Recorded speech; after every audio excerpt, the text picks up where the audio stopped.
Folks, I tell you, have you ever thought about your life and the decisions and things that you've made? I catch myself doing that quite often as I get older. And I'm out here the place today. I've been mowing, spraying a little weed killer around here and things. I found out a long time ago. I used to keep my fence rows all weed eated out and all those things. And I found out as I've gotten a little bit older that spray on weed killer does about the same thing as a weed eater will do. And as we get older, we learn to deal with things a little bit better. And I was thinking about that for the Christians that are out there today. You know, Paul writes about how that some of the people back in his day were still on the milk and not on the meat. And there's a lot of Christian believers out there today that fit that category. And you know what? I'm not throwing off on anybody, not looking down on anybody, not saying I'm on the meat all the way, because there's many things in my life that I'm still on the milk. And I have been a Christian for quite some time in the grip of God's grace, and I appreciate that so very much. But along with that comes a lot of poor decisions that I have made, milky decisions, we'll call it, because lots of times I have desired to continue to stay on the milk. Why do we do that? Why do we stay on the milk and not grow in the Lord? I was thinking about that.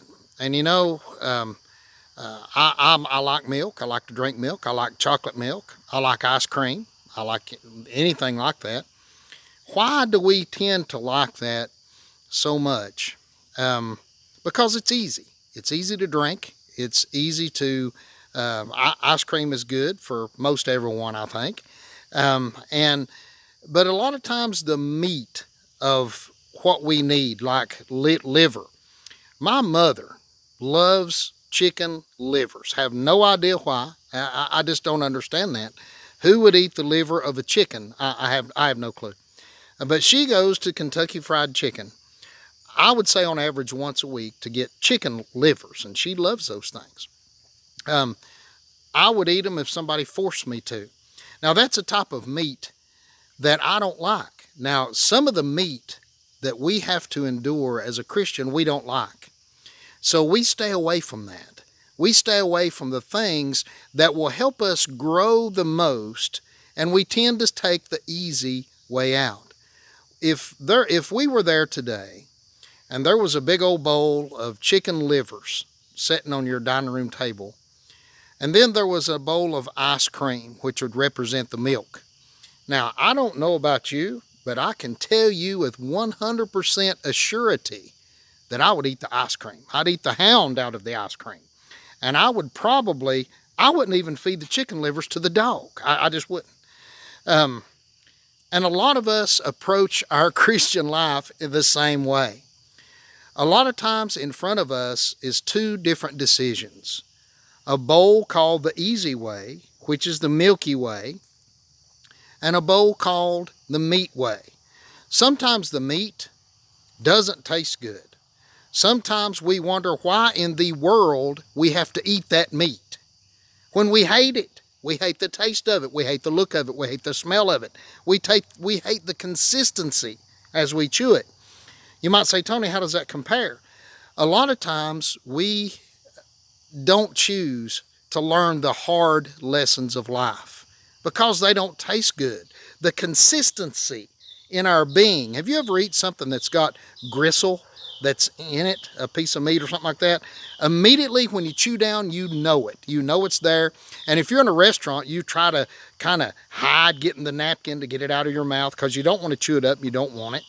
And I understand that. But a lot of times in our life, we begin to chew on the meat of the gospel, a good old-fashioned lesson that we need to learn that is sent to us by the Lord by decision. Now, in every problem that you have, there's always decisions. I have very rarely, and I've often said that I had no other choice. But looking back on it, I did have other choices that I didn't make that probably would have been better for me. But now, as we think about the meat of decision that we have, when we run across problems in our life, sometimes we'll chew on that meat, the lessons of life, for a while, and we gets a little gristly. We don't like the consistency of the truth. We don't like the consistency of a hard lesson learned. And we often put the bowl of meat aside, the lessons of God that we need in our life to teach us consistency, strength, faith, and love, and all those things. We often push that aside and we go for the bowl of milk. We go for the bowl of ice cream.